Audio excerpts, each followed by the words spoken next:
கோவக்காயில் இந்த மாதிரி ஒரு வாட்டி பொரியல் செஞ்சு பாருங்கள், செம்ம டேஸ்ட்டாக இருக்கும். பார்க்கலாமா? ஒரு 10 கோவக்காவை இந்த மாதிரி நீளமாக ஸ்லைஸ் பண்ணி எடுத்து வச்சுக்கோங்க.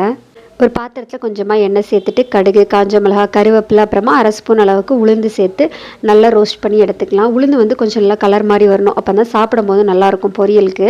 இப்போ இது கூடவே நம்ம கட் பண்ணி வச்சுருந்த கோவக்காய் வந்துட்டு உள்ளாடி சேர்த்துக்கலாம். இது கூடவே கொஞ்சம் உப்பு போட்டு லைட்டாக வதக்கி எடுத்துக்கோங்க. கோவக்காய் வதங்கிறதுக்கு கொஞ்சம் டைம் ஆகும், அதனால் லோ ஃப்ளேமில் வச்சு வதக்கி எடுத்துக்கலாம். அந்த கேப்பில் ஒரு காஞ்ச மிக்ஸி ஜாரில் 2 ஸ்பூன் அளவுக்கு வறுத்த வேர்க்கடலை தோல் வந்து 1 பாதியமாக உரிச்சு எடுத்துக்கோங்க. 2 பல் பூண்டு, காரத்துக்கு ஏற்ற மாதிரி வரமிளகா சேர்த்துக்கோங்க. இப்போ இதெல்லாம் வந்து கொஞ்சம் கோர்ஸாக அரைச்சி எடுத்து வச்சுக்கணும். ரொம்ப நைஸாக அரைச்சிடாதீங்க. இந்த மாதிரி இருந்துச்சு அப்படின்னா தான் பொரியலுக்கு வந்து டேஸ்ட்டு சூப்பராக இருக்கும். இப்போ இதை உள்ளாடி போட்டுட்டு கொஞ்சம் மஞ்சள் பொடியும் சேர்த்துட்டு லைட்டாக மிக்ஸ் பண்ணி விட்டுக்கோங்க.